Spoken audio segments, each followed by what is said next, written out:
اجازت ہے بھائی؟ بسم اللہ الرحمن الرحیم، اللہم صلی وسلم وبارک علی محمد و آل محمد۔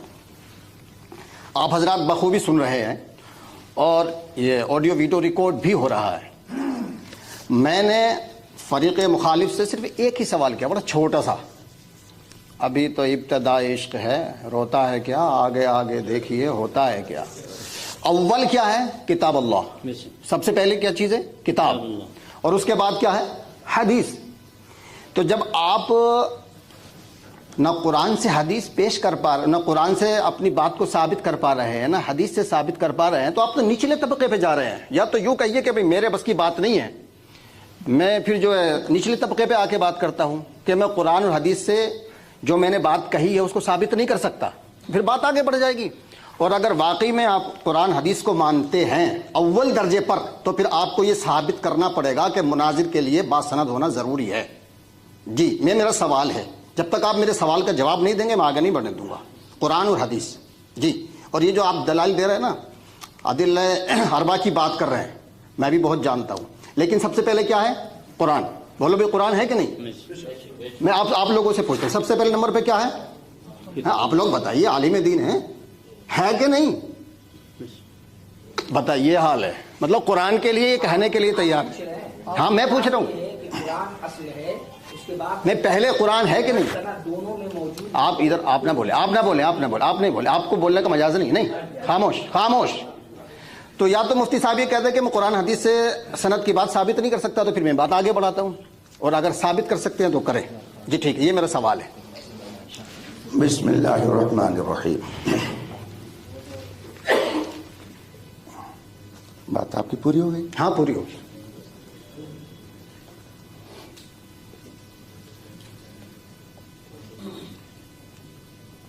قرآن کریم میں فرمایا گیا ہے، بسم اللہ الرحمن الرحیم،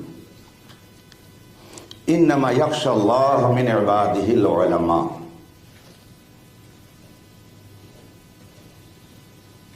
اللہ کا خوف رکھنے والے علماء ہیں، بلکہ انما کا کلمہ آیا ہوا ہے، صرف علماء ہیں، یعنی جن کے پاس در حقیقت علم دین ہے وہی عالم ہے، اور انہی کے اندر خوف خدا ہوتا ہے۔ اور دوسری جگہ فرمایا گیا، بسم اللہ الرحمن الرحیم، وعباد الرحمن الذین یمشون فی الارض ہونا۔ رحمان کے بندے وہ ہیں جو زمین پر آہستہ آہستہ چلتے ہیں، اکڑ کر نہیں چلتے، ان کی گفتگو میں تکبر نہیں ہوتا ہے۔ وَإِذَا خَاطَبَهُمُ الْجَاهِلُونَ قَالُوا سَلَامًا۔ اور جب ان سے کوئی جاہل گفتگو کرتا ہے تو ان سے وہ بحث نہیں کرتے۔ وَإِذَا خَاطَبَهُمُ الْجَاهِلُونَ قَالُوا سَلَامًا۔ جب اللہ کے ان بندوں سے جاہل مخاطب ہوتے ہیں تو ان سے بحث نہیں کرتے، بلکہ کہتے ہیں سلامتی ہو، ہمیں جانے دیجیے۔ یہ قرآن نے ہمیں بتایا۔ آپ عالم ہیں کہ نہیں ہیں؟ چونکہ ہم نے پہلے ہی کہہ دیا کہ یہ پہلا آپ سے تعارف ہے، تو ہمارے پاس جاننے کا ذریعہ کیا ہے؟ دل میں آدمی کے جو کچھ ہوتا ہے یا دماغ میں جو کچھ ہوتا ہے اس کو ظاہر کرنے کا دو ذریعہ ہے، یا تو زبان اور یا تو قلم۔ دو چیزیں ہیں جن سے مافی ضمیر کو جانا جاتا ہے۔ اس زمانے میں نہ تو دارالعلوم تھے، نہ ہی اس زمانے میں نور الانوار اور اصول الشاسی پہلے نہیں تھے، اور یہ ساری کتابیں پہلے زمانے میں نہیں تھے۔ رسول پاک صلی اللہ علیہ وسلم کے زمانے میں یہ چیزیں موجود نہیں تھیں۔ تو کیا آپ کہہ سکتے ہیں کہ جب یہ سب اس زمانے میں نہیں تو آج بھی اس کا اعتبار نہیں ہوگا؟ کیا یہ کہہ کر کے آپ الگ ہو سکتے ہیں؟ دل کی بات، دماغ کی بات کو جاننے کا دو ہی ذریعہ ہے، القلم احد اللسانین۔ قلم دو زبانوں میں سے ایک ہے،